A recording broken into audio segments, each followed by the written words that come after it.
কটগুৰি মহাবিদ্যালয়ৰ ছাত্ৰ একতা সভাৰ সাধাৰণ নিৰ্বাচনত জয়ী হোৱা প্ৰাৰ্থীক মোচাৰ সম্বৰ্ধনা। নগাঁও জিলাৰ কটগুৰি মহাবিদ্যালয়ৰ ছাত্ৰ একতা সভাৰ সাধাৰণ নিৰ্বাচনত মোচাৰ সমৰ্থনত জয়ী হোৱা প্ৰাৰ্থীক আজি সম্বৰ্ধনা জনোৱা হয়।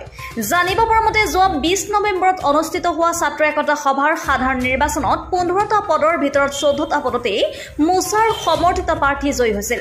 আজি মুছলিম ছাত্ৰ সন্থা চমুকৈ মোচাৰ সমৰ্থনত জয়ী হোৱা প্ৰাৰ্থীক নগাঁও জিলা সমিতিয়ে সাধাৰণ সম্পাদক সোহাইল আঞ্জুম, সহ সাধাৰণ সম্পাদিকা নাজিফা তাছনিম, সাংস্কৃতিক সম্পাদক জেহান মুবাৰক, সভাপতি ৰাকিবুল ইছলাম আৰু উপসভাপতি আফছানা খাতুনকে আদি কৰি 14 গৰাকী জয়ী প্ৰাৰ্থীক ফুলাম গামোচাৰে সম্বৰ্ধনা জনায়।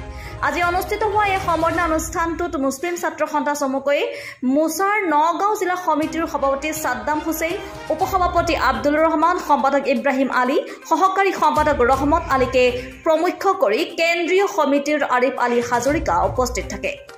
News desk report, public TV Assam.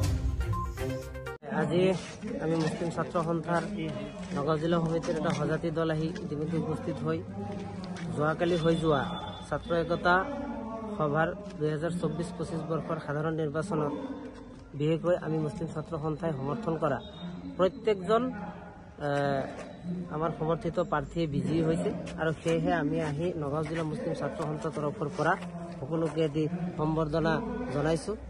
লগতে আমাৰ এই নৱগঠিত যি সমিতি গঠন হ'ব আৰু নৱগঠিত যি সম্পাদক মহোদয় আছে সোহাইল আহমেদ, তেখেতক আমি এইটোৱে আহ্বান জনাম যে এই কটগুৰি মহাবিদ্যালয়খনত সৰ্বাংগীন উন্নতিৰ কাৰণে আৰু ছাত্ৰ ছাত্ৰীৰ একতাৰ বান্ধোনেৰে যাতে কলেজখনত উন্নতি অনাগত দিনত আগুৱাই লৈ যাব পাৰে আৰু তাকেই আমি এই নিৰ্বাচন হৈ যোৱা যি পৰিপ্ৰেক্ষিতত যিখিনি আমি গম পাইছোঁ, আমাৰ এই কটগুৰি মহাবিদ্যালয়ৰ যিজন অধ্যক্ষ ডাঙৰীয়া তেখেতৰ নেতৃত্বত এটা ধুনীয়া সুন্দৰ আৰু সুস্পষ্ট নিৰ্বাচন অনুষ্ঠিত হৈ গৈছে, য'ত কোনো ধৰণৰ বাধা বিঘিনিয়ে গ্ৰাস কৰিব পৰা নাই, কোনো দুষ্ট চক্ৰই গ্ৰাস কৰিব পৰা নাই।